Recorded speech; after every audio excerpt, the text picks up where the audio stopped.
Hi friends, good morning everyone. How are you? I hope all of you are doing great. So today, moving on to the next topic in strategic management, we are going to study product life cycle.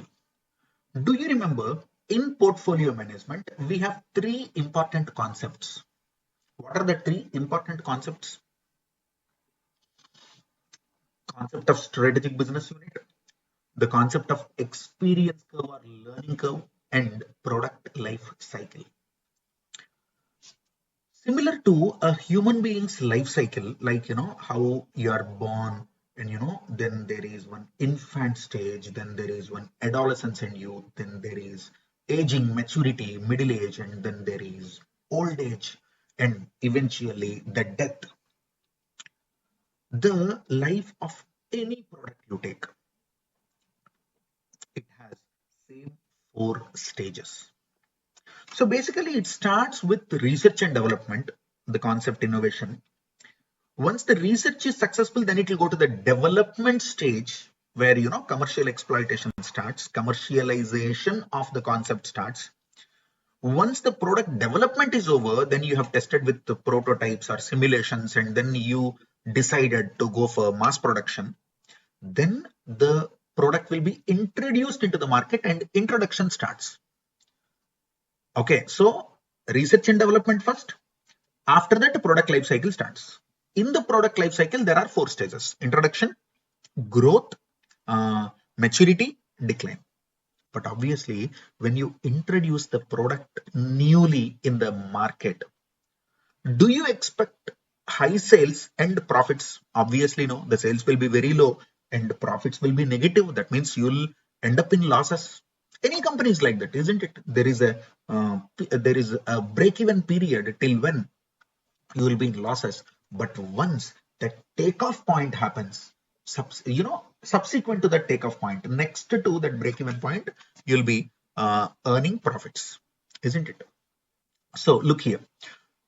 Product life cycle. Another important concept in strategic choice is that of product life cycle. It is a useful concept for guiding strategic choice. Essentially, PLC is a S-shaped curve. S-shaped curve looks like normal distribution bell, which exhibits the relationship of sales with respect to the time for product that passes through four successive stages: introduction, growth, maturity, and decline. What is that? Let us see this one. Just observe the diagram.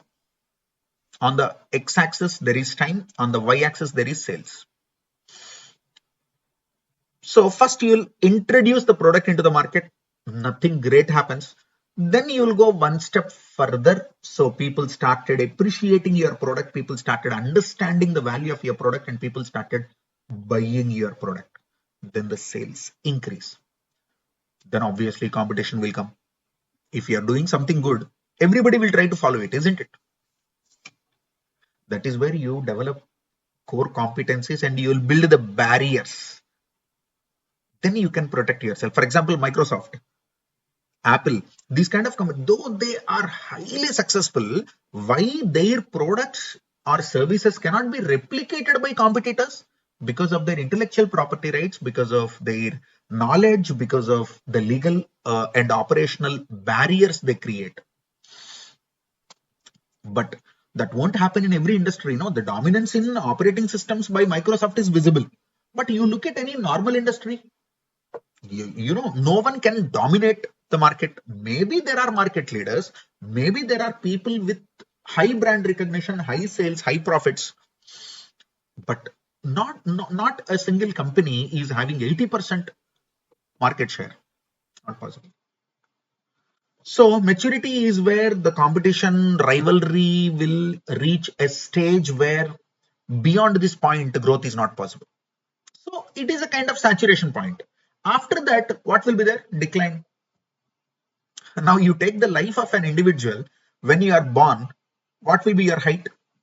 Maybe a feet, or less than that, or little more than that. So eventually you start growing, isn't it? 11 years, 12 years, 13 years. So some phase of the life, I'm speaking only about the height.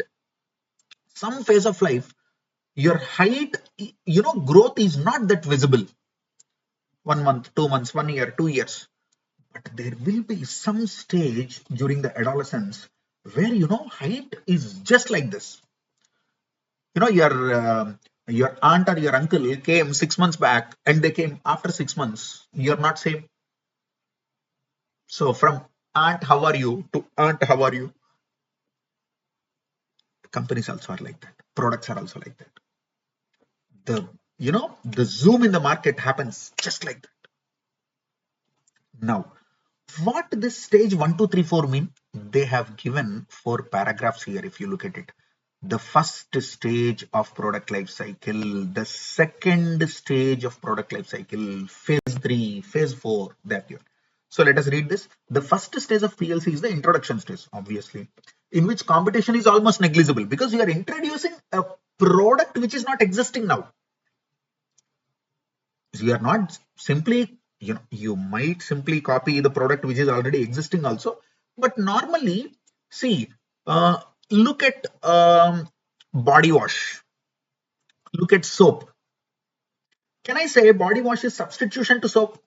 So you started using soap, since long, maybe for the last 2, 3 decades, we have been using soaps, or maybe 4, 5 decades, we have been using soaps. So I'm not saying about already 41 soaps are there. 42nd model soap came into the market. It is not the starting of product life cycle because the product soap is already existing. You launched a new soap, which is 41st soap in the market, might start your company product life cycle, but it is not the product life cycle as such because they already exist. But imagine only soaps are there till now. You came with the concept of developing a gel, which is a, body wash. There is no body wash till today.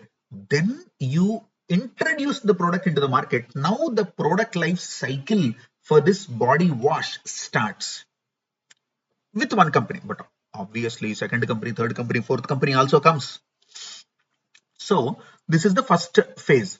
So the competition is almost negligible. There is no big competition. Prices are relatively high. Why? Your cost will be high. Economies of scale will not be there. Limited market, limited customers, limited production, high fixed overheads, cost of setting up factory, cost of promotion. So to recover all these things, the product cost will be very high. The product price will be very high. That's what they are saying. Prices are relatively high. Markets are limited. Growth in sales is a very low rate because of lack of knowledge on the part to customers, because no one knows what body wash is. Everybody is using only soaps till now. Then eventually, after traveling, after passes of some time, you'll enter into the second phase. What is the second phase? Growth stage. Obviously, competitors will come. So in the growth stage, the demand expands rapidly, prices fall, competition increases, market expands. The customer has knowledge about the product and shows interest in purchasing it. That's what I told you. Now people are more interested in, I want to go for a body wash, we don't use soap anymore. We are rich people. These kind of people will come. Then third phase. In the third phase, that means maturity stage, the competition gets tough. Like you can say a perfect competition kind of thing, where there are, number of manufacturers, number of sellers, and the market gets stabilized. Okay, so beyond this point, scaling is not possible. Profit comes down because of stiff competition. At this stage, organizations have to work for maintaining stability. Do you remember stability, expansion, retrenchment? That 4 corporate level strategies we have discussed, no? In that, when will you go for stability? Stability is to be practiced either in the introduction stage or in the maturity stage. Correct? That's what it is. In declining stage of PLC, the sales and profits fall down sharply due to some new product replaces the existing product. That means another substitution came. So soap is replaced, not completely, but soap is, imagine, replaced by body wash. Tomorrow for body wash, something else will come. Just imagine if there is a paper towel with a soap in it. Just, you have to take the paper towel in your hand, put it in the hot water, Bathing is over. Sir, I'm feeling like I'm a patient in hospital. Maybe what if that becomes a norm that, that is so convenient, especially when you are living in a cold country. So this is a warm hot towel, where the bathing can be done without touching water. Wow, Pavan, innovation, nice concept. Okay, now look at this diagram. This will enhance your understanding. This will enhance your understanding. So what are the 4 stages? Introduction, growth, maturity, decline. Okay, so on the y-axis, sales, cash flows, costs, monetary terms. On the x-axis, timeline, introduction stage, after that growth stage, after that maturity stage. You look at the curves, You know that blue color curve is your profit. Green color curve is your sales revenue. Blue is cost, sorry. Blue color is cost, okay. Yellow is cash flow, okay. Green is sales. So normally, in ICI material, they have given only one curve, which is sales. So that is our green color curve here. But better understanding comes when you know your cash flows and your profits also. So look at it. In the introduction stage, costs are very high. Look at blue color curve and where is green color curve? Where is cash flow? Cash flow is negative. Sales are less. Costs are very high. Come to the second stage. Oh my God. Look here. This is the area where you can mint money. And listen, these are called cash cows. You might have heard cash cow. These are cash cows. Why? They are generating surplus cash flow. So this stage, cash flows come. Cash cows come. You understand? Cash cows normally come in the maturity stage, not in the growth stage. In growth stage also cash cows are possible. And obviously decline stage, again you are going into negative cash. Again you are going into losses. That red color at the end represents again loss. Negative cash flows. This is the concept of product life cycle. I hope you understand it. Once you understand it, then we will go to portfolio management models and we'll start with Boston Consulting Group in the next class.